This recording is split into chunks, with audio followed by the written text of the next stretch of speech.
Bueno, muy buenas tardes a todos. Nueva reunión de Academia y Sociedad aquí en la Academia Nacional de Ciencias Económicas. Acá al Estado lo tenemos en la otra punta al presidente de la Academia, quien se ha negado a hablar, así que toda la responsabilidad es mía. Y en el medio al protagonista Julián de Diego, que como conocemos es un abogado especialista en cuestiones laborales. Julián va a hacer una presentación de algo así como 15 minutos y después lo vamos a bombardear por preguntas. Liachi y yo, que estamos acá, vamos a aprovechar para hacerlo directamente y usted lo puede hacer por chat. Te escuchamos. Muchas gracias. Muchas gracias a la Academia por la invitación y es un honor estar con ustedes. Y bueno, vamos a ir a la presentación directamente porque eso me va a permitir comprimir la exposición en una síntesis de 15-20 minutos.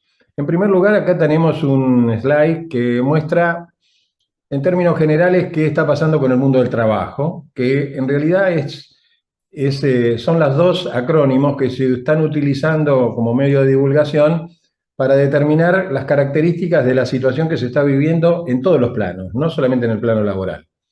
Y hemos pasado del VUCA, que es algo así como lo que ocurría hasta la pandemia, que es volatilidad, incertidumbre, complejidad y ambigüedad, hemos pasado al otro acrónimo. ¿Se acuerdan que acrónimos es la palabra que está formada por las iniciales de palabras que después hay que incorporar en la explicación, ¿no? ¿Qué es el BANI? Que es una situación peor. Bueno, ahora, ahí está.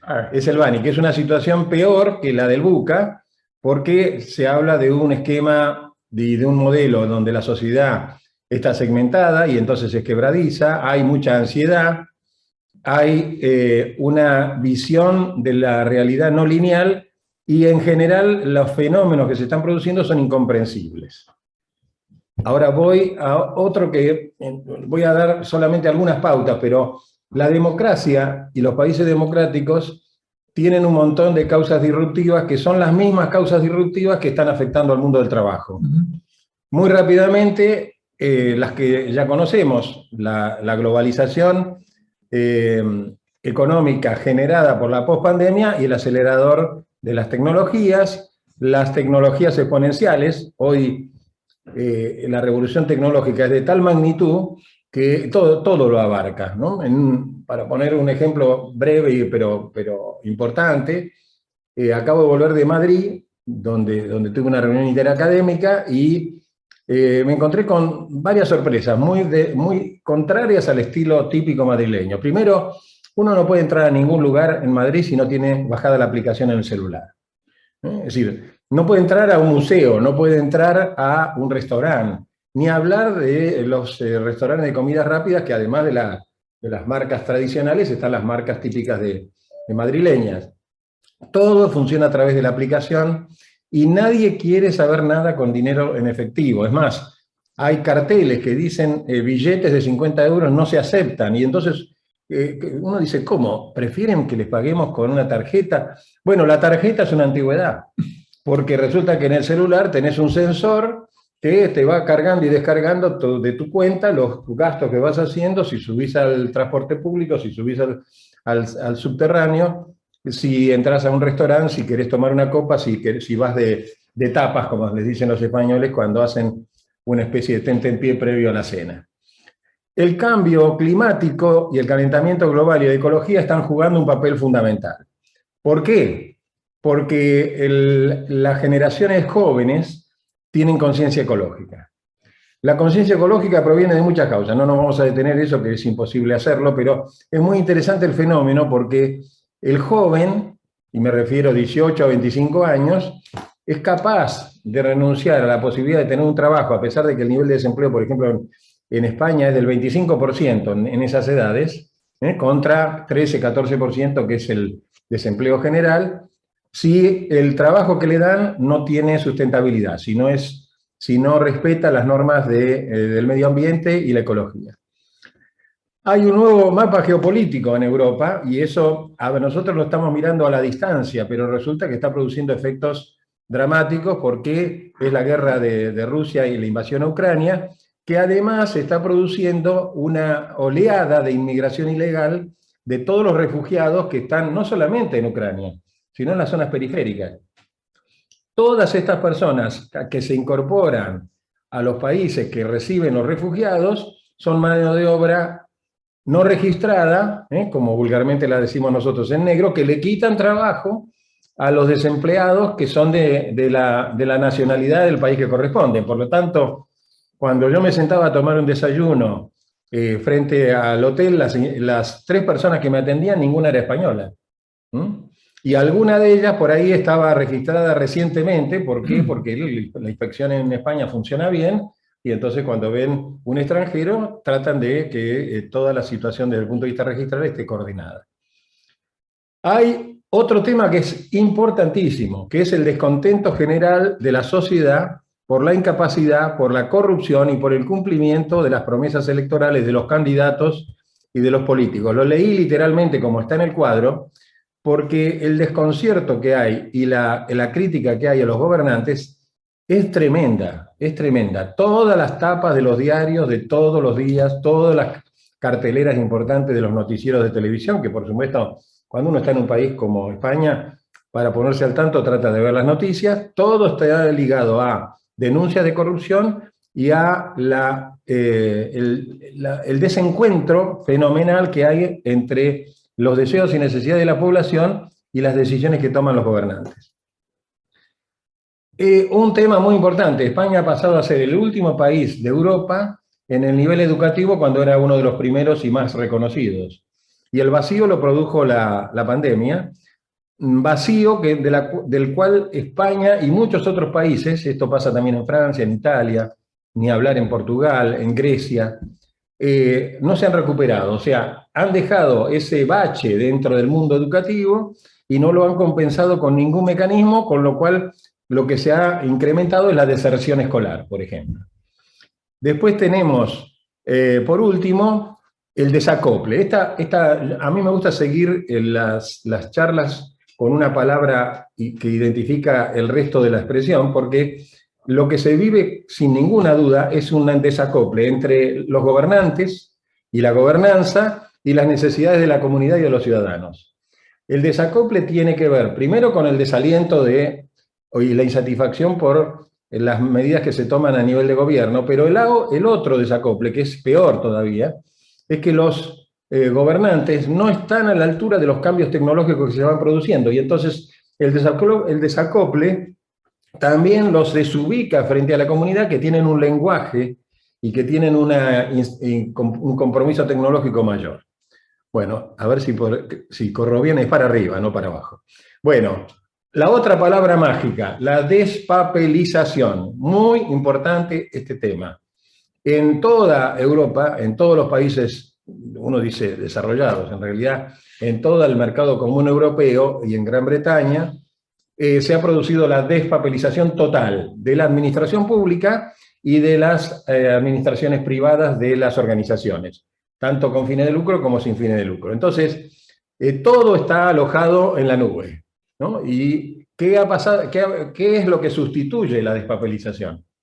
La automatización tecnológica, la robótica, que uno dice el robot es un aparato que tiene la misma forma que un ser humano. No, un robot también es un cajero automático.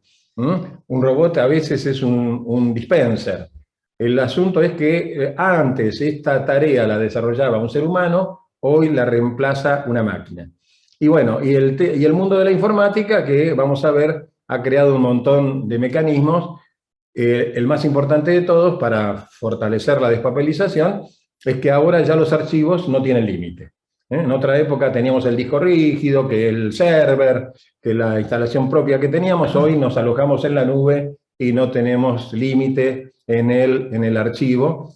Eso sumado a otro elemento mágico de la informática, que son los motores de búsqueda. Voy a lo que sigue.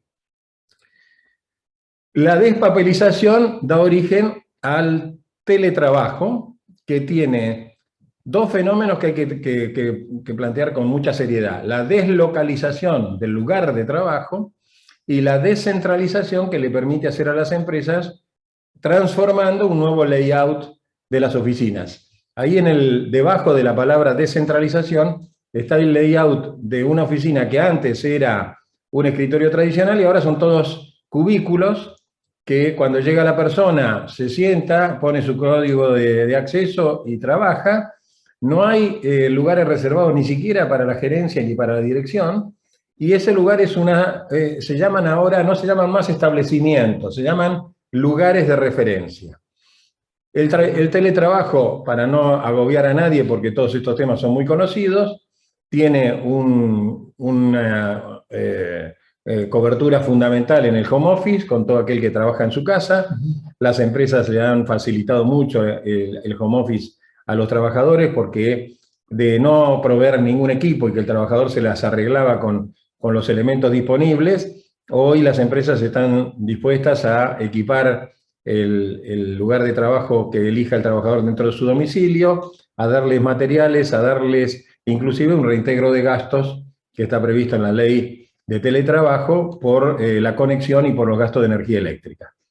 Bueno, uno puede elegir el home office, o sea, trabajar en su casa, pero el que quiera dejar su casa tiene el cibercafé, tiene centros de servicios compartidos. Hay centros de lo que se llama coworking, que es parecido a los centros de servicios compartidos, en donde uno puede ir sin cargo si la empresa ha reservado locaciones, puede ir con cargo si le conviene pagar una locación en un lugar distinto. Estos servicios de coworking son edificios enteros que no pertenecen a ninguna compañía y que se alquilan y están dotados de todos los elementos vinculados con la conexidad. Y entonces el fenómeno que ha producido el teletrabajo es doble.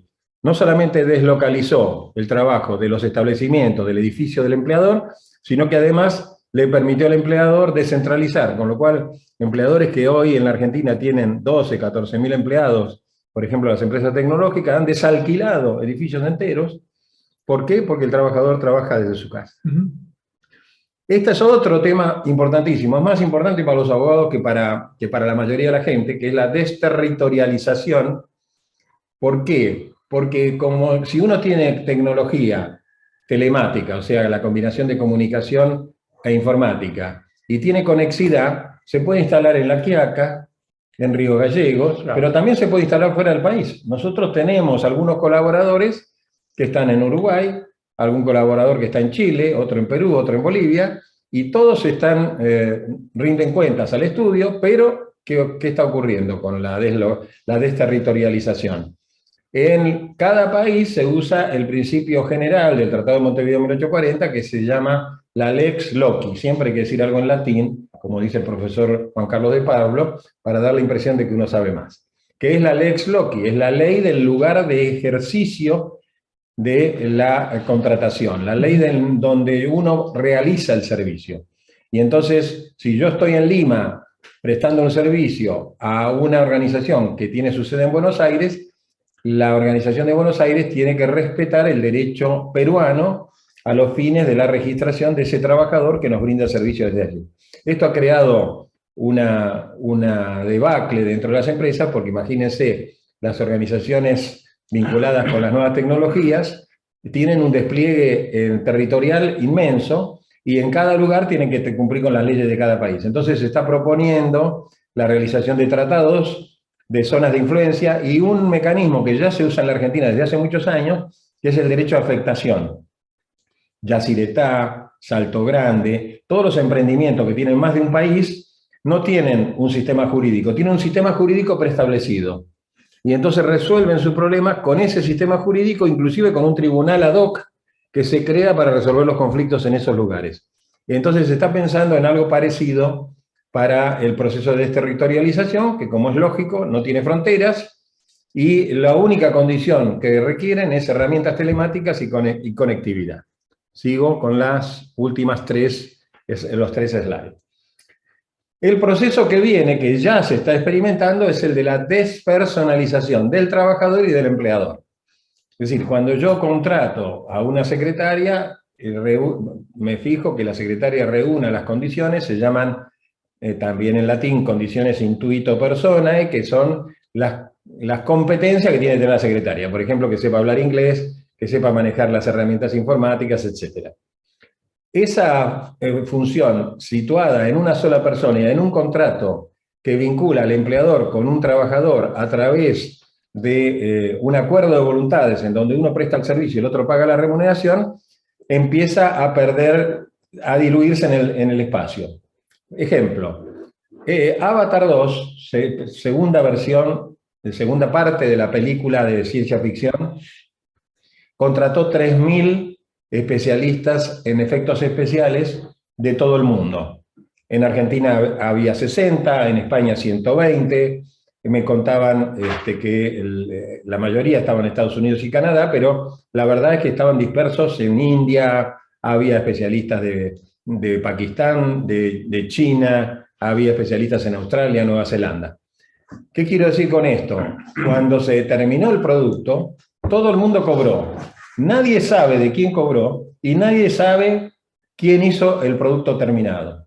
Entonces vamos hacia un mundo resultadista, o sea, la despersonalización nos lleva a que, por ejemplo, las nuevas contrataciones no tengan temporalidad. Fíjense lo que son nuestros convenios colectivos, ¿no? Nuestros convenios colectivos son de la época de las cavernas, fijan los salarios por hora, por día y por mes, ¿no? Cuando el 60-70% de la remuneración de cualquier trabajador es por resultado. Esta atemporalidad lleva a que el trabajador pueda tener varios servicios contratados, cada uno le dedica el tiempo que necesita para obtener el resultado, y en ninguno tenga un límite de jornada, con lo cual también puede llegar a ocurrir, y de hecho es uno de los problemas que hay en la prestación, es que trabaje tanto que no tenga un tiempo razonable para descansar, para recuperar energías, etc. Y entonces es el propio trabajador el que tiene que fijar sus propias restricciones para poder preservar su idoneidad. Entonces, vamos a perder la noción de dónde está el trabajador, vamos a perder la noción de dónde están los empleadores, que se van a estar vinculados por las cadenas famosas blockchain, los comercios interconectados, la unión transitoria de empresas, los grupos de colaboración, ¿no? Un ejemplo típico es Wikipedia, ¿no? La Wikipedia es una fuente de múltiples colaboradores de distinta naturaleza, donde nadie se hace responsable virtualmente de los contenidos, pero que determina que no es la fabricación proveniente de un núcleo, sino la construcción proviene de múltiples fuentes. Con esto de la despersonalización y del trabajador y del empleador, vamos hacia un nuevo mundo del trabajo, que evidentemente va a estar regido por el eje de las tecnologías y que va a requerir del mundo de las regulaciones legales una transformación importante. Dos últimas slides. Este es un slide un poco agobiante, pero marca lo que algunos futurólogos dijeron que iba a ser el año 2023, nada más y nada menos que el año próximo. La mitad de la población ligado a estos mundos que están ahí aclarados, tecnológicos, educativos, investigación, comunicaciones, informática, y la otra mitad, que está debajo, va a tener renta básica universal, que va a ser, y es hoy todavía, tampoco me puedo detener a analizar este tema, pero es un tema que está siendo analizado y con éxito en los países nórdicos. Los ejemplos de los países nórdicos no son ejemplos buenos para países como Argentina, porque son países que tienen muy pocos habitantes y un ingreso per cápita fenomenal, y que son dos fenómenos que no tienen los países como Argentina, España, Francia, que tenemos 60, 70 millones de habitantes, Argentina 47, en donde para producir la renta básica universal se necesita un ingreso mucho más alto que el ingreso per cápita que tenemos, y además un crecimiento económico perfectamente distribuido. En Noruega, Suecia, Finlandia, Dinamarca y Países Bajos tienen un nivel de ingreso altísimo, bastante bien distribuido, aunque hay desigualdades. Las desigualdades son de la situación muy buena a la situación óptima, pero no de la situación muy buena a la pobreza, como ocurre en nuestros países. Así que esto es para dar una idea de un mapa de futurología que va a depender de cómo evolucionen las tecnologías respecto de la realidad de la Argentina. Y con esto termino. ¿Qué fenómeno se está produciendo en este momento en el mundo del trabajo? Y la sustitución tecnológica. Allí está jugando un papel muy importante la educación, ¿no? En los países en donde la educación está ligada a la alfabetización informática, desde primer grado, desde el preescolar, que está ocurriendo en Argentina ocurre en la educación privada. El estudiante se va a encontrar que leer y escribir y tener el conocimiento de la informática lo va a descubrir ni bien empieza la escuela primaria. ¿Por qué? Porque en el preescolar ya ha tenido educación informática instintiva que la adquiere la persona antes de saber hablar, antes de saber leer y escribir, sencillamente porque identifica los iconos. Y la identificación de los iconos está demostrado que cuando crece dentro de los chicos, yo lo veo en mis nietos, es una creación que les da intuición para saber qué significa cada icono, ¿no? Es decir, en un nieto que tengo, que tiene 1 año, sabe cuál es el icono donde está la vaca Lola que le canta la canción que a él le gusta. Identifica uno, pero identifica también los símbolos que son parecidos al de este dibujito animado de la vaca Lola, y sabe que ahí va a haber otros dibujitos, y entonces con el dedo va y busca, y tiene 1 año y 2 meses. Entonces, volviendo al punto, lo que quiero significar es, va a haber una diferencia enorme entre el que nace con la alfabetización informática intuitiva y después la educación informática en el colegio y en la escuela secundaria, porque además la educación informática necesariamente tiene que estar orientada con una salida laboral. No, hay un tramo de la informatización que es teórica pura, pero en realidad la mayoría de los modelos informáticos están vinculados con la salida laboral. Entonces acá tenemos un montón de ejemplos de las cosas que están sustituyendo personas. El ojo de halcón, a mí me gusta hablar de eso porque a mí me encanta el tenis. El ojo de halcón es un aparato que determina con toda precisión, porque usan un sistema de micropuntos en la filmación, si una pelota pegó dentro o fuera de la cancha. Antes había 13 o en algunos casos hasta 16 árbitros adentro de una cancha, sobre todo en un torneo final, en los Grand Slam, había 16 árbitros. Ahora hay uno. Todos los demás desaparecieron. ¿Quién lo reemplazó? El ojo de halcón. El ojo de halcón marca la pelota cuando está bien y la marca cuando está mal, y repite la filmación cuando hay duda. Pero además le marca al árbitro el tanteador, con lo cual el árbitro mira y observa por si hay que hacerle un llamado de atención a la persona porque tuvo algún acto de exaltación, porque tiró una pelota fuera que le pegó a un colaborador de los ball boy. Todavía no se resolvió el tema de los ball boy, pero ya hay una máquina que tomaría la pelota que está libre y se la alcanzaría al jugador, del mismo modo que hay entrenadores que son máquinas de tirar pelotas, ¿no?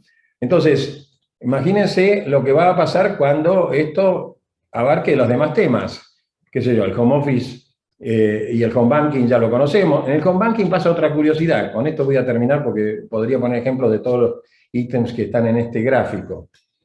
El home banking produjo, además de la sustitución tecnológica, la transferencia de las responsabilidades que antes estaban en poder de un empleado bancario pagado por la entidad bancaria al cliente, que además hace la tarea que hacía el empleado bancario gratis.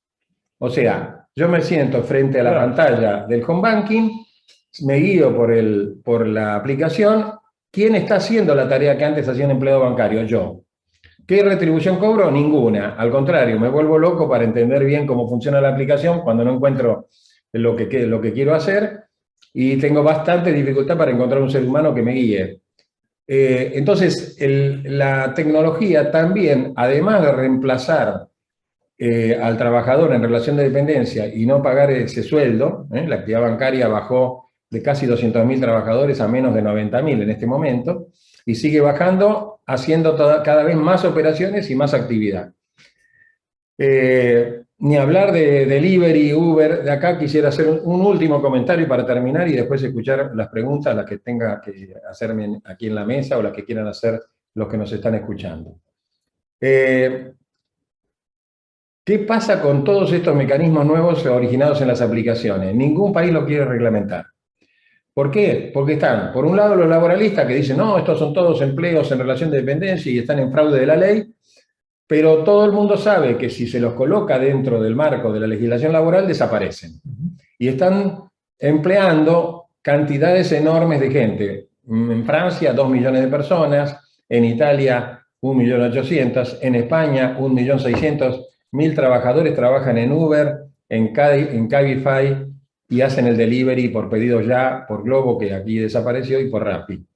En definitiva, si hubiese una normativa legal que los considere empleados en relación de dependencia, los costos laborales que tiene el empleado en relación de dependencia, las cargas sociales, los impuestos al trabajo, harían desaparecer un fenómeno que está dando empleo a varios millones de personas en el mundo. Entonces, ningún país, inclusive los más desarrollados, los más legalistas, como los franceses, que a todos le dan un marco normativo, los españoles hacen otro tanto, quieren reglamentar todas estas fórmulas nuevas. Entonces, el último episodio para dejar elementos para reflexión y disparadores de esta charla tiene que ver con eso. ¿Qué legislación va a haber que pensar? Vamos a tener que pensar, como dicen los americanos, out of the box, y vaciar un poco la información y las pautas que teníamos del pasado y reemplazarlas por una serie de pautas nuevas que den lugar a que estas nuevas tecnologías sigan pudiendo operar, tengan un poquito más de seguridad jurídica, que hoy no la tienen, y no tengan un costo tal que, como ocurre con el mundo laboral, es un mundo que está produciendo el rechazo en todos los órdenes, y la sustitución tecnológica, que es mucho más económica tener una computadora que tener un empleado en relación de dependencia, que además de la contingencia del gasto, de los impuestos y de las imposiciones laborales, el día de mañana nos puede hacer un juicio de montos absolutamente impredecibles.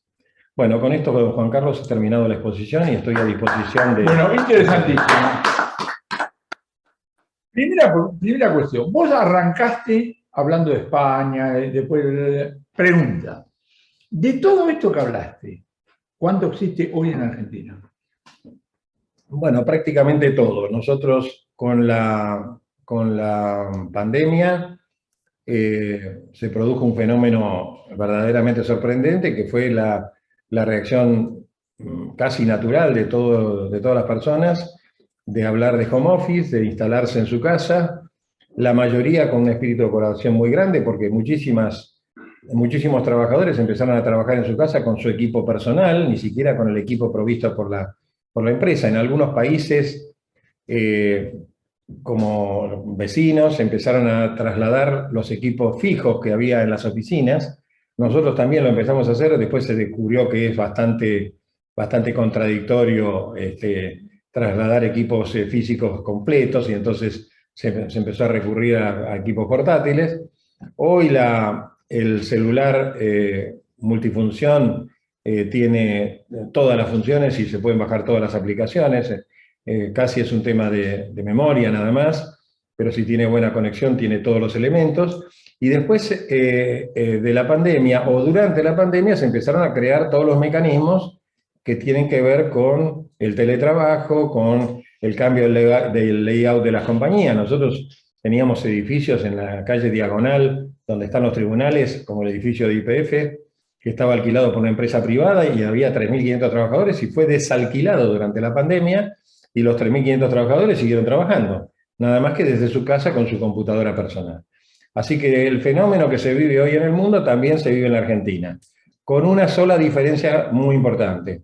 Nosotros medimos el nivel de desempleo sobre la población económicamente activa, que dice que está vinculada con la operatoria de todos los días de trabajar como autónomo o en relación de dependencia.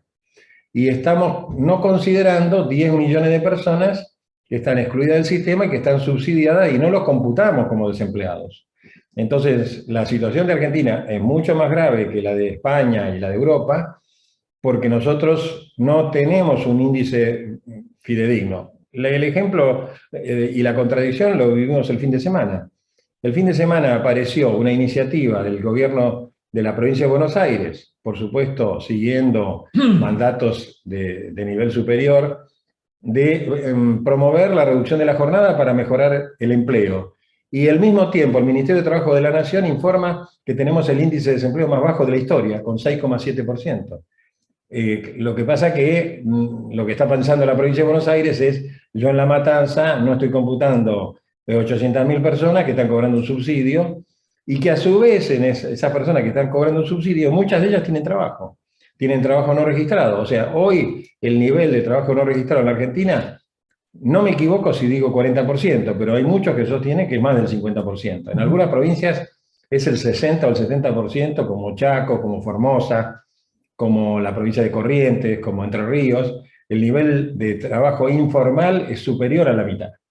Entonces, la verdad es que nosotros estamos engañándonos a nosotros mismos, diciendo que tenemos un nivel de desempleo más bajo, y las autoridades se contradicen inmediatamente porque dicen, quiero bajar de 8 horas a 7 horas, como ocurre en Francia o como ocurre en otros países modernos, y a 35 horas semanales, porque eso voy a dar más empleo, sabiendo que en esos países, cuando se bajó la jornada, el nivel de desempleo creció porque se creó el pluriempleo, claro, porque quien tenía 35 horas tenía la posibilidad de tener 2 trabajos. Mientras que el que no tenía empleo, muchas veces por falta de calificación, por falta de oportunidades, se siguió quedando sin trabajo.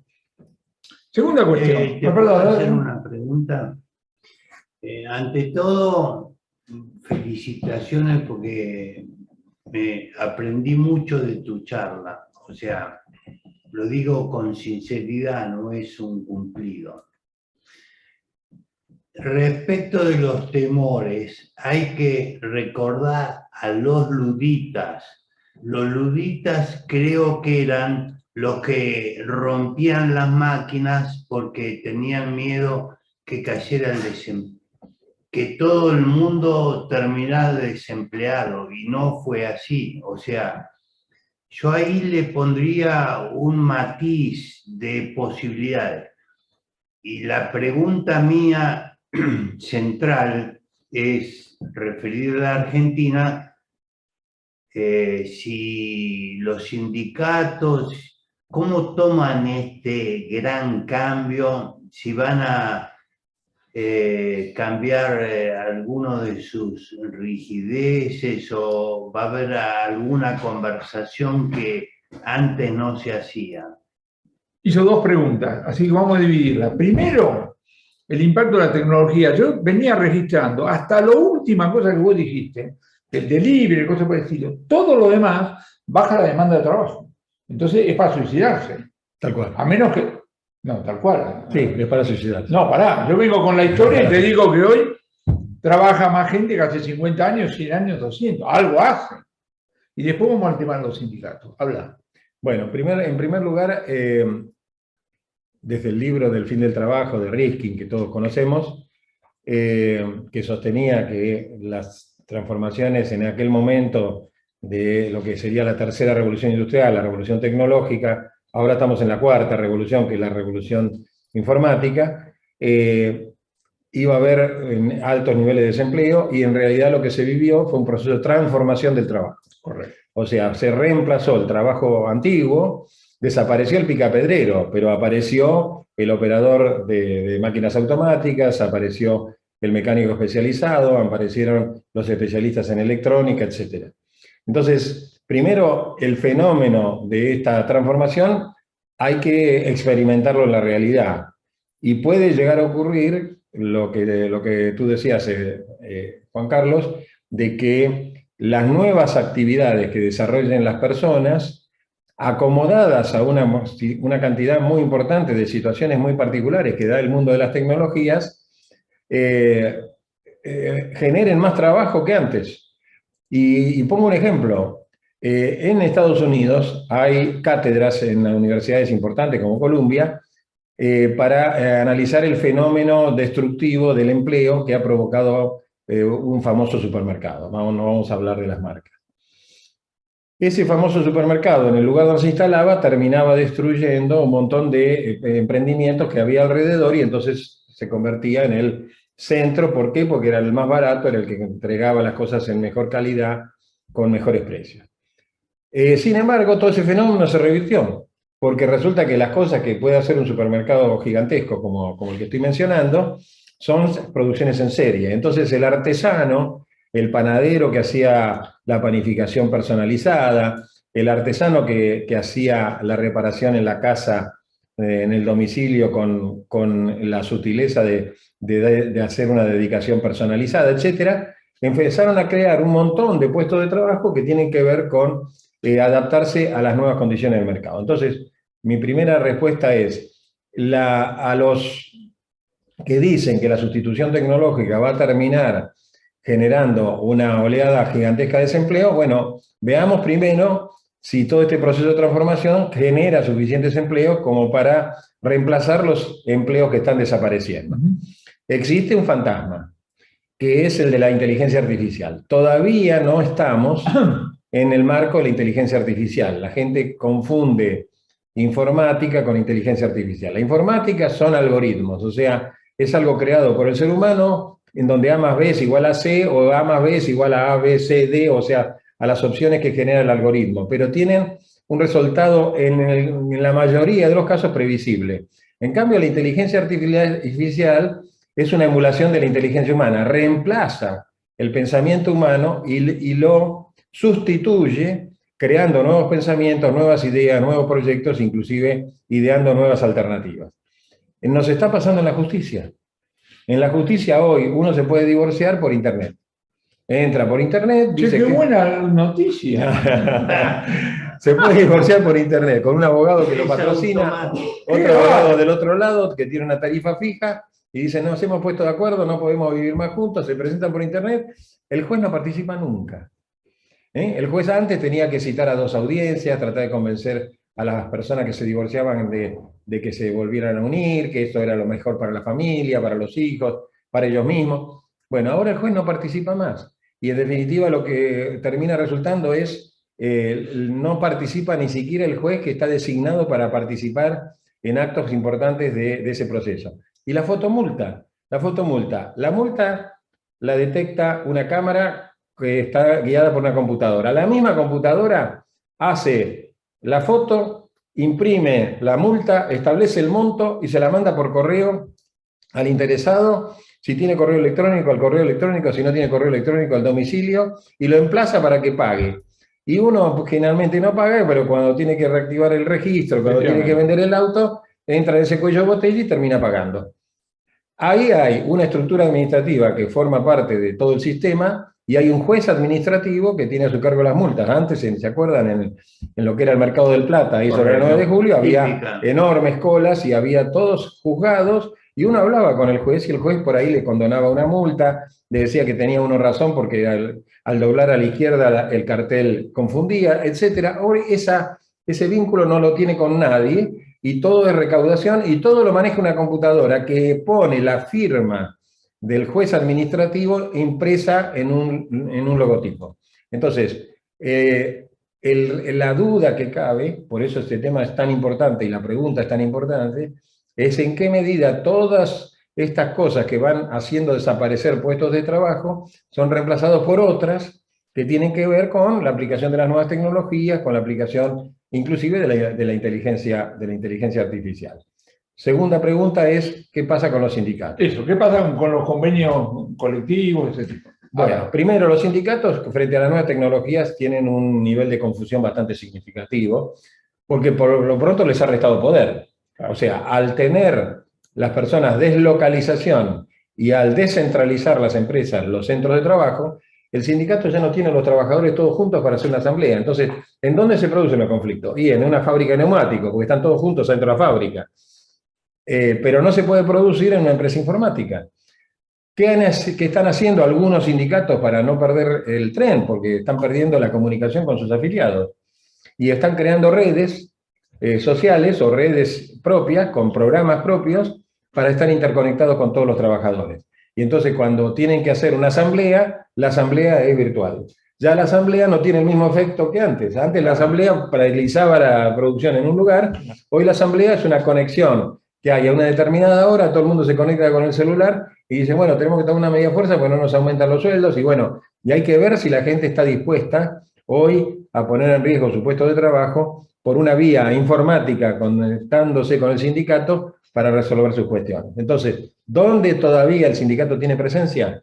En los lugares de trabajo que inevitablemente siguen operando, fábricas, circuitos integrados de producción, circuitos integrados de distribución de productos, los centros logísticos, o los grandes centros comerciales, los shoppings, los supermercados, los grandes centros de distribución de productos, los mercados localizados, ahí hay concentración. En el 90% no hay concentración. Entonces, ¿qué está pasando con los convenios colectivos? Y bueno, empiezan a hacer agua porque el convenio colectivo sigue aferrado a fijar el salario por hora, por día y por mes, y ya nadie usa esos parámetros.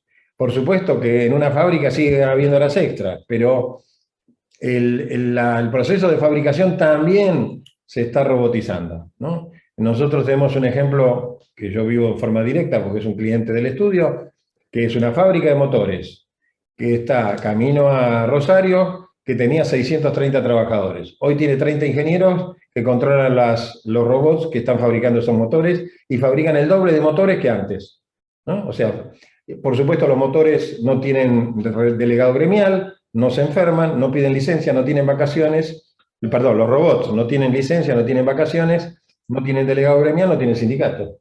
Y por supuesto el sindicato en ese lugar desapareció, porque ya no tiene a quién representar.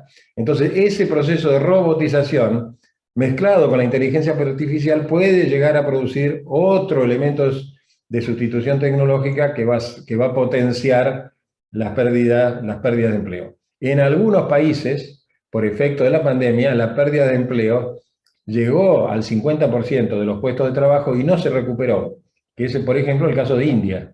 India perdió 150, 160 millones de puestos de trabajo, de 340, 350 millones de puestos de trabajo que tenía vigentes, y recuperó menos de la mitad, ¿no? Y no es que no recuperó las funciones las recuperó con mejor tecnología, pero con menos dotaciones.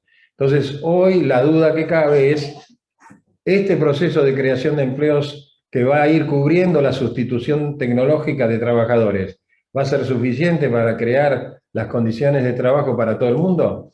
Y bueno, nosotros entendemos que hay que aplicar esos 3 ítems que vimos al final del último slide, que a lo mejor convendría ponerlos, que son, tenemos que hablar de singularización, a ver si podemos poner el último. Sí. Abajo de todo, que no veo que no se puede leer, a ver si lo podés achicar un poquito y a ver. Ahí está. Tenemos mentoring, reeducación en la singularidad y puentes. Mentoring es evaluar a las personas individualmente. Esto en Francia, por ejemplo, es una ley que obliga a tener mentoring a todo ciudadano francés, ¿no? Es en una determinada etapa de su vida, más o menos cuando tiene 30 años, le hacen una evaluación y le dicen, mira, vos estás muy bien enfocado en tu empleo, en tu especialidad, pero te conviene además estudiar este otro idioma, porque es el idioma que te va a dar fortaleza, y además te conviene hacer estos seminarios. Es decir, el mentoring refuerza y mejora la performance de la persona que está en proceso de formación continua.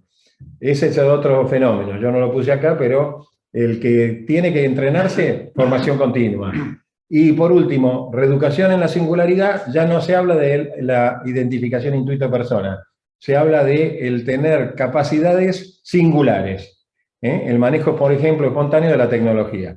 Y finalmente, para todos aquellos que están fuera del mercado, la creación de puentes. Esos puentes los tiene que crear el Estado. Los puentes son mecanismos donde la persona puede reunir las condiciones para ingresar al mercado, y se le dan herramientas para ingresar al mercado. Y pongo un ejemplo. 3 empresas privadas instalaron en las puertas de 3 villas de emergencia un instituto, y las empresas privadas son empresas de tecnología que hacen esto con doble propósito, también incentivar el uso de sus equipos, ¿no? Y entonces hicieron un curso de 4 trimestres. Cada uno de esos trimestres da un nivel de capacitación a la persona y no les exigen que haya terminado ni la primaria ni la secundaria, sino que reúnan condiciones para poder hacer el seminario. Con lo cual tenemos allí alumnos de 5º grado. Tenemos alumnos que abandonaron la secundaria en 2º año. Al cabo del primer trimestre consiguen trabajo. Y después tienen otros 3 trimestres más que les dan más capacitación y les mejoran su performance en el trabajo. Al cabo del primer trimestre, ¿qué hace el instituto también? Le dice, bueno, ya que te conseguimos trabajo, porque vos hiciste este seminario, termina la primaria y le dan una escuela nocturna para terminar la primaria. Si terminas la primaria y haces la secundaria, yo te doy además otros niveles de capacitación que te pueden llegar a ser ingeniero. Y cuando te parece un milagro, ¿no? Pero puedes llegar a ser ingeniero porque termina secundaria y estudia ingeniería. Ingeniería electrónica, ingeniería de procesos, etc. Entonces, los puentes tienen una dificultad. Tienen efectos de largo plazo. Entonces, a la política no le gustan mucho. ¿Por qué? Y porque uno instala eso y le produce efectos 5 años después o 3 años después. La política quiere resultados instantáneos para ver si los puede utilizar con fines electorales. Entonces, el modelo de los puentes en todo el mundo se está convirtiendo en el mecanismo para que la sustitución tecnológica no produzca estragos. Susana, te voy a hacer una pregunta, pero antes de eso, ¿sabés que la impresión que me queda de todo lo que estás diciendo? Que esto es muy tranquilo, muy normal, que está funcionando y que consecuentemente lo que uno ve a través de un conflicto salarial o sindical a través de la televisión es una cosa totalmente exagerada desde el punto de vista de la realidad. ¿Es así? Es así. Es así porque en realidad, ¿cuál es el problema de la Argentina respecto del resto de los países del mundo? Aunque el resto de los países están empezando a tener problemas parecidos a nosotros. Que nuestra inflación destruye todo. ¿Por qué? Porque no estamos en esta inflación. Estamos en reactivación más inflación, ¿no? Es decir, una cosa es estar paralizado y tener inflación, stagflation, y otra cosa es tener, no sé cómo se diría en inglés, se diría reactiflation o claro. Reactflation. Pasaste del latín al inglés. Claro, bueno, esto es una maravilla de... Bueno, esa es la ventaja de un políglota. Claro. Bueno, que obviamente no lo soy, pero lo que quise significar es, ¿qué es lo que nos está carcomiendo? La inflación.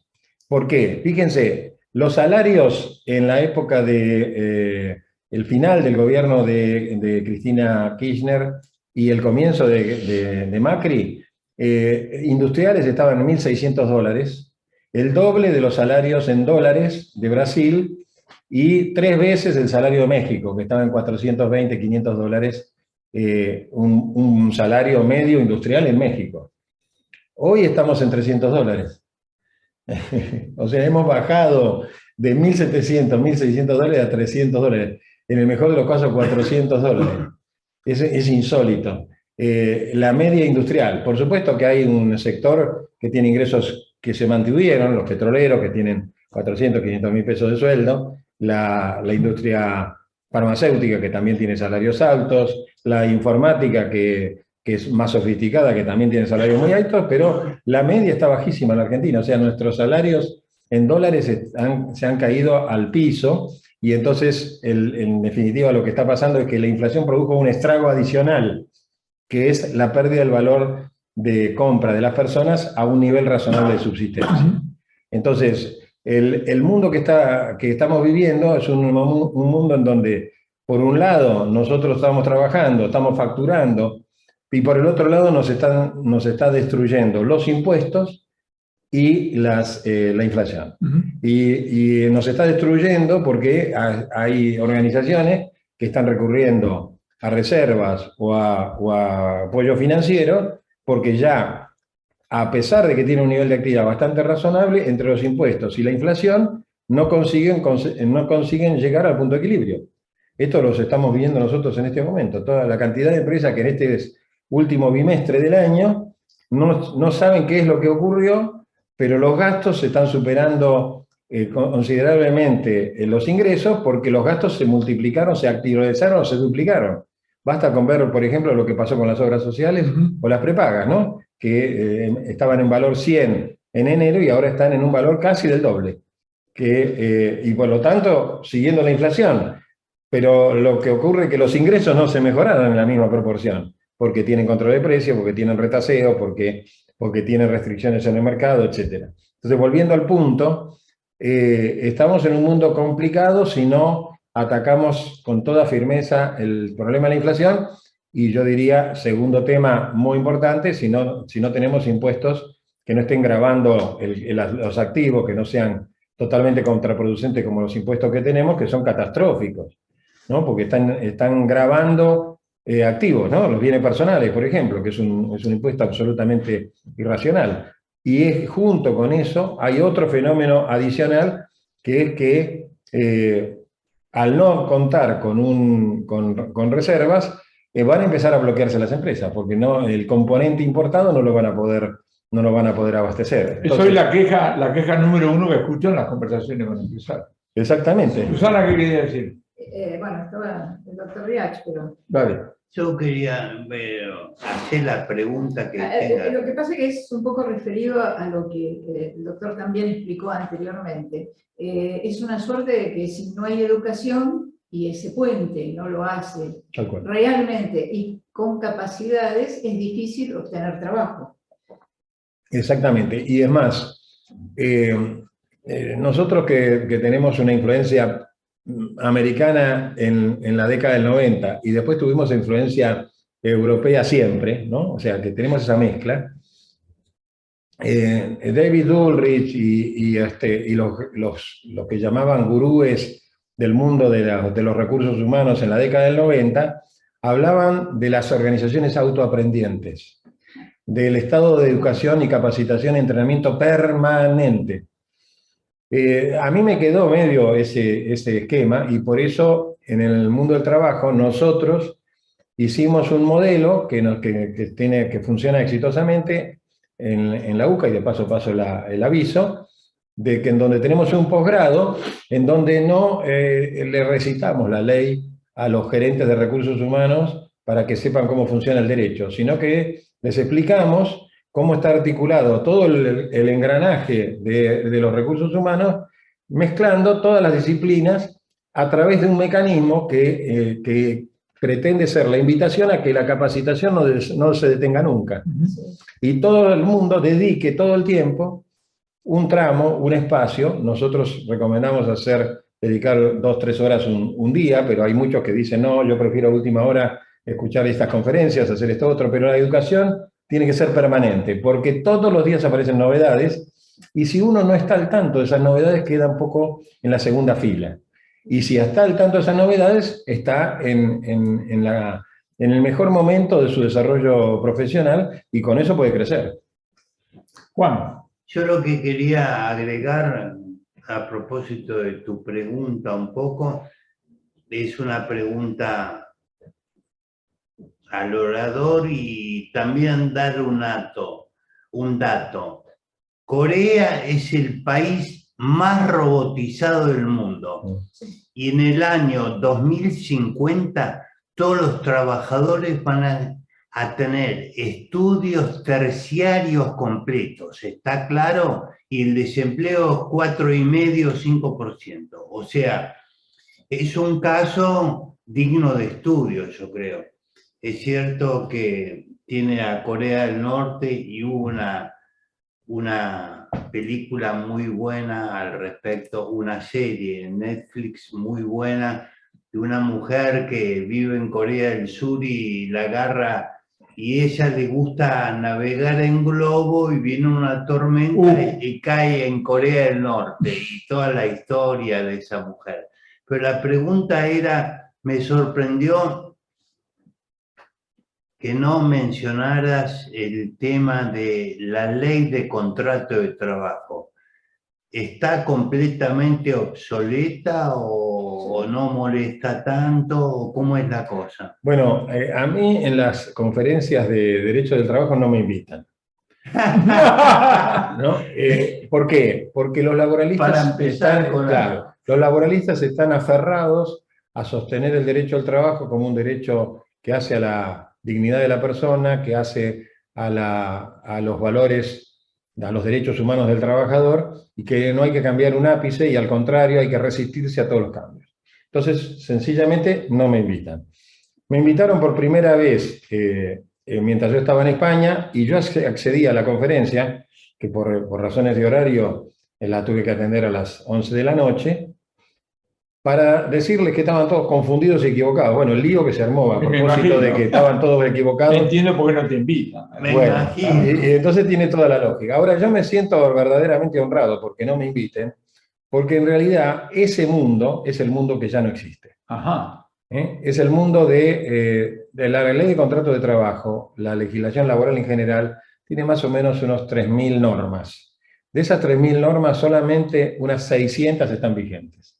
El resto ha quedado 600 de 3.000, o sea, siendo generoso, un 20% de las normas laborales vigentes se puede aplicar.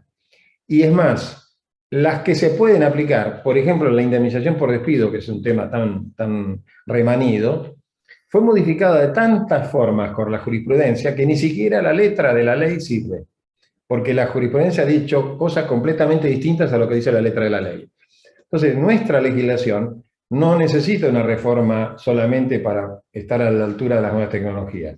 Necesita una legislación que complete el escenario de todo lo que es el marco regulatorio en un esquema como el que tenemos. Fíjense ustedes una curiosidad. La obsesión de los parlamentarios por poner algunas normas en la ley de teletrabajo que es totalmente contraria al interés de la gente. Sí. Ah, sí. El primero y más importante es la obsesión por darle el derecho al trabajador de volver al lugar físico donde trabajaba originalmente. Correcto. Nadie quiere volver a la oficina. Claro. ¿No? Nadie quiere gastar en estacionamiento, en viaje, tener 2 horas de viaje, además gastar en el café, en el sanguchito. Ahora todo ese gasto desapareció. Y además la persona trabaja desde su casa. Algunos porque prefieren la vida familiar, otros dicen, no, la vida familiar no me gusta, entonces me quedo un rato en casa, tengo más tiempo para estar en casa, pero me voy al café de la esquina y en un cibercafé atiende su trabajo. De mi mujer. Bueno, ¿verdad? si no quise hablar en esos términos para no tener problemas en casa, pero volviendo al punto, solamente el 20% de las normas están. Y miren, me acuerdo algo de von Clausewitz, que a mí me encanta, pero es una antigüedad hablar del mundo de la estrategia de la guerra de von Clausewitz, que es un poco el precedente desarrollado del arte de la guerra de Sun Tzu, ¿no? Von Clausewitz decía, nunca hay que dejar en manos de los militares las decisiones de la guerra. Y bueno, yo le voy a decir, nunca hay que dejar en manos de los políticos las decisiones laborales.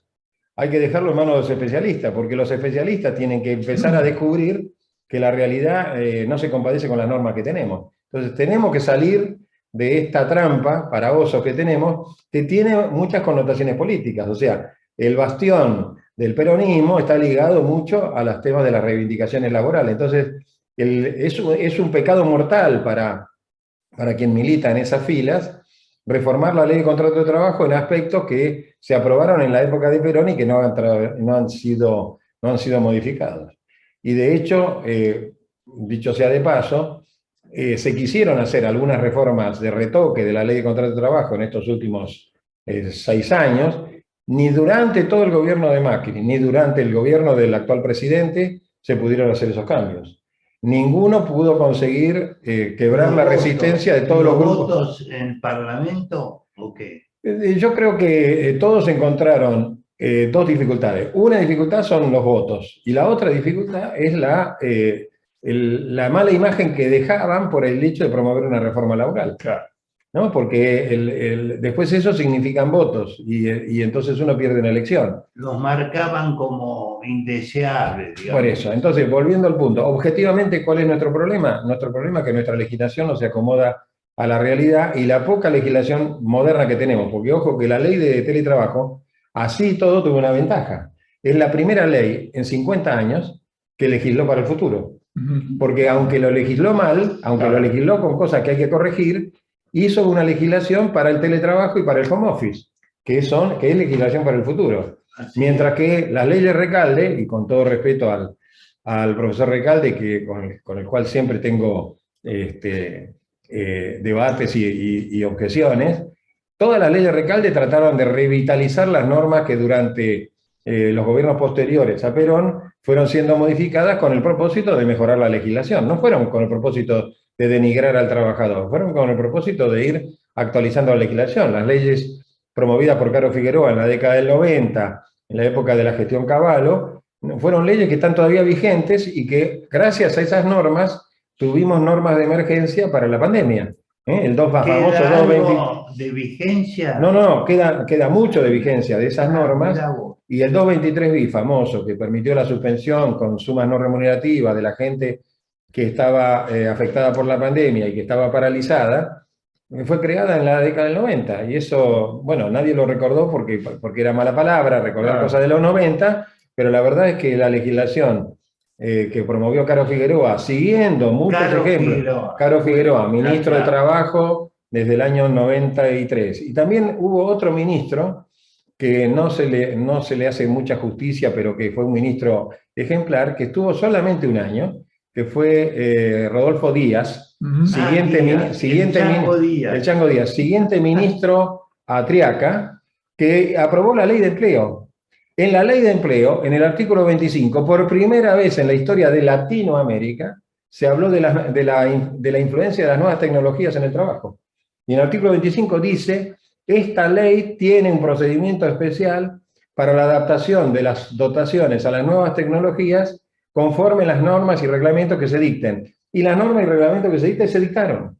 Y por lo tanto tenemos una ley que atiende la emergencia de la crisis de las nuevas tecnologías del año 1991. Ah, 91. Esto fue gestión de Chango Díaz. Y después vino la gestión De Triaca. No, la de Triaca fue primero, la de Chango Díaz fue después, y después vino la de Caro Figueroa, que venía con toda la impronta de lo que había hecho la Unión General de Trabajadores, había hecho en España en la reforma laboral de lo que llamaron los contratos basura, pero que muchos de ellos quedaron, ¿no? Esos contratos siguieron vigentes y siguen vigentes hoy y se siguen utilizando hoy con algunas mejoras que se hicieron en la legislación. Entonces, volviendo al punto, la reforma laboral es imprescindible, pero es políticamente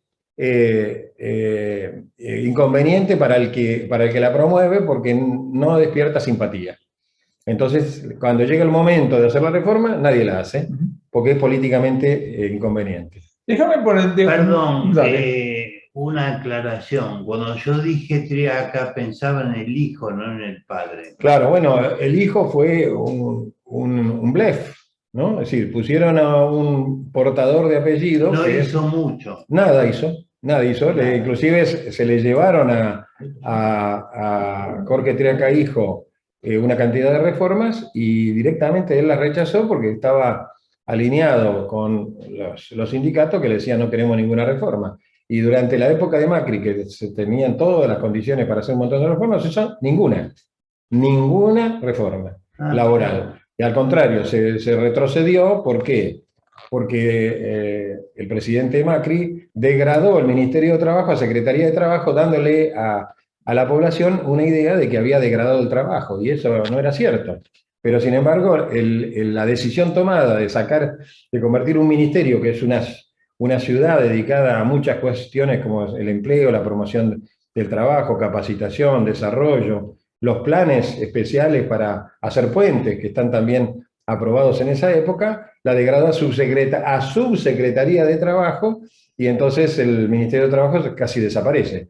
Lo volvieron a revalidar como trabajo cuando aparece Fernández en la presidencia, y era lógico que se hiciera porque el Ministerio de Trabajo hoy tiene importancia capital, no en Argentina, en todos los países del mundo, ¿no?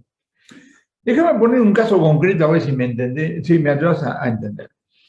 Tenemos un señor que fabrica pañoletas, mirá vos, sí, pañoletas, y lo distribuye el producto con un camión de su propiedad.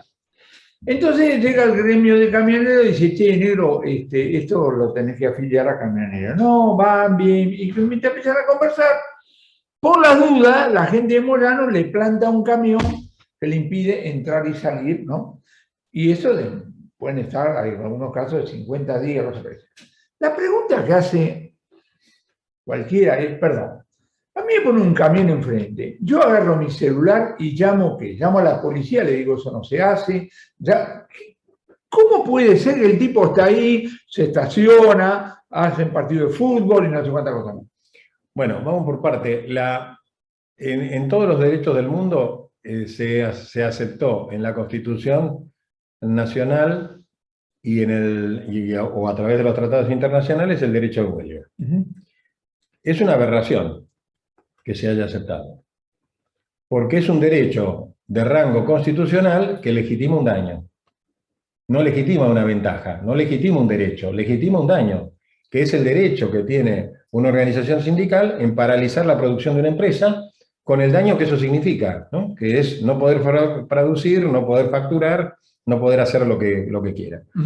Yo siempre dije que, y sostuve, y por supuesto no ha sido santo, no he tenido la adhesión de nadie en el mundo laboral, de que la huelga era una patología, hasta que encontré un señor que es considerado el padre del derecho laboral inglés, que dijo, miren, la huelga es la patología del derecho del trabajo, como es el concurso y la quiebra en el derecho comercial, o como es el divorcio en un derecho de familia. Y por lo tanto la huelga es un instrumento patológico y debería ser el último recurso. Esto lo decía Otto Canfrón, que es un académico de origen alemán que se refugia en Oxford, en Inglaterra, y termina siendo, para muchos, el padre del derecho inglés, del derecho laboral inglés moderno. Entonces, primero partamos de la premisa de que yo tengo esta posición que no es compartida con muchos, de que la huelga es un instrumento patológico y que como tal debe ser tratado como una cuestión excepcional. Muy bien. Ahora, cuando la huelga se transforma en un elemento de extorsión, ya deja de ser inclusive el derecho de huelga, ¿no? Entonces, debería intervenir la justicia penal. Nosotros, cuando tuvimos famosa ocupación de la empresa Kraft durante 3 meses por un grupo de izquierda que no nos permitía ingresar, sí, ¿no? Que por ahí, por el año 2009, por ahí. Por ahí. Tuvimos que recurrir a la justicia penal nos negaba sistemáticamente la posibilidad de desalojar el inmueble y estaba ocupado por terceros, porque ni siquiera eran los propios trabajadores los que lo ocupaban. Eran activistas del Partido Obrero y de otras instituciones. Pero pará, ¿qué hiciste, nega? Vos vas con el señor, va con un papel al juez y dice, señor, mire lo que está pasando. Bueno, y ese ese juez dijo que no hay que criminalizar la protesta. Expresión que estaba famosa en esa época. Es una frase hecha, ¿no? Es una frase hecha por Néstor Kirchner, que copiado de algún lado decía que si uno no le permitiera a una persona hacer esa ocupación, ese establecimiento, estaba convirtiendo en delito una legítima protesta del trabajador. ¿Qué pasó? Que justo en el momento que estábamos ya en una situación prácticamente dramática en esa empresa, el gobierno nacional de ese momento, presidido por Cristina Fernández de Kirchner, estaba en Estados Unidos para promover las inversiones en Argentina. Y se encontró con la sorpresa de que en el grupo que iba a estar presente en la conferencia estaba la presidenta de Kraft, que le venía a pedir explicaciones a la presidenta de por qué tenían ocupada la planta hace 3 meses y la justicia no intervenía. Claro. Bueno, ahí hubo una intervención, estoy contando parte de una historia de un libro que vamos a armar con el que fue gerente general también de la empresa en esos momentos y que finalmente tuvimos éxito, ¿no? Porque finalmente lo desalojamos y finalmente la empresa recuperó todo lo que había perdido. Ahí tuvo una excelente intervención Scioli, que era gobernador de la provincia de Buenos Aires y estaba junto con la presidenta en Washington cuando se iba a hacer la reunión con los empresarios. 2 días antes, Scioli, en comunicación con el ministro de Trabajo de la provincia, donde estaban ocurriendo los hechos, nos dice, bueno, yo no puedo hacer nada, no se puede criminalizar la protesta, le digo, y entonces ahí le dijimos al gobernador, mire gobernador, la presidenta de Kraft va a estar ahí en la reunión y va a ser un escándalo porque ustedes no... Claro. Bueno, le comentó esto a la señora Cristina Fernández de Kirchner y alguien, no voy a decir quién porque no me consta quién fue, ordenó que esa criminalización de la protesta no era tal y que había que desalojar. Al día siguiente, el juez misteriosamente nos trajo una sentencia, después de 3 meses de lo pensó mejor, juez penal, y nos trajo una sentencia de desalojo, intervino el Grupo Halcón, etc., y sacaron 350 personas que no tenían que ver nada con la empresa, que se habían instalado en la guardería. Bueno, fíjense otro episodio, para que vean la distorsión que hay a veces entre la realidad y lo que desea la gente.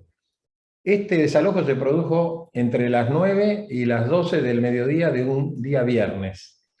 A las 4 de la tarde estaban colapsados los teléfonos de la compañía, de la gente que estaba llamando para ver cuándo había que ir para limpiar la fábrica para ponerla a trabajar. Muy bueno. Al día siguiente, los tres turnos de la compañía se agolparon en la empresa para limpiar, el lunes empezó a producir de vuelta, ¿no? O sea, ¿y quiénes vinieron? Y no vinieron sin uniforme, sin nada. No, venían todos con el uniforme de Kraft, caminando por la calle, porque estaban orgullosos de volver a la empresa a ponerlo en funcionamiento. Y el lunes empezó a producir. Entonces, y tuvimos 3 meses bajo el hostigamiento de grupos de izquierda que no tenían nada que ver con la compañía. Los detenidos, casi 300, todos eran activistas del Partido Obrero, por supuesto consiguieron su libertad rápidamente, y no tuvieron ningún tipo de sanción, pero mientras tanto nosotros derrotamos a un grupo de izquierda que quería, fíjense, estaba todavía Chávez en Venezuela, y Chávez le dice: Cristina, por favor, transforme esa empresa en cooperativa y sáquesela a los americanos, obvio, claro. que ellos producen galletitas y producen alimentos, y así producimos alimentos para nuestra comunidad. O sea, Chávez, desde Venezuela, todavía presidente en esa época, le dice a la presidenta nuestra que la convierta en cooperativa, a una empresa privada de capital americano, que la expropie y que la convierta en cooperativa. Entonces, volviendo al punto, nosotros tenemos un montón de mecanismos que tienen que ver con el derecho de huelga totalmente abusivos. Cuando el bloqueo se produce en este fabricante que vos ponías como ejemplo, eso no es huelga. La huelga es la abstención colectiva y concertada del derecho a trabajar, o sea, no trabajo, hago mis peticiones y me quedo en mi casa. No le bloqueo, le hago una olla común, le hago todo ese show para que aparezcan los medios que están proclives a sacar estos eventos le dan magnitudes que son totalmente ilógicas e inapropiadas, contenidos que son inapropiados, y la huelga se transforma en un mecanismo delictivo de extorsión con el cual hay que terminar. Cuando la oposición habla de que muchas de estas medidas que se están tomando de los sindicatos son extorsivas, está diciendo la verdad. La verdad es que hay muchísimas empresas que están sometidas a los designios de algunos sindicatos, no todos los sindicatos más combativos, y los sindicatos más combativos obtienen resultados porque las autoridades sencillamente no aplican la ley.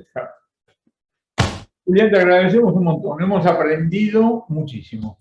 Bueno, para mí es un gusto estar aquí y tener la libertad de poder expresarme libremente, que además es muy importante. Sí, muy interesante. Y como habrán advertido, es lógico que en varios lugares no me quieran invitar para hacer los comentarios respectivos después de que escucharon lo que escucharon. Si nos hubiéramos enterado de esto, capaz que no te invitamos acá tampoco. Es probable, es altamente probable, así que bueno, los conseguí engañar. Bueno, buenas noches a Yo todos. lo conocía al CEO de esta, ¿cómo se llama? Pizzi. Ah, Pichi. Sí, Alberto Pizzi. Muchas gracias. No, gracias a ustedes.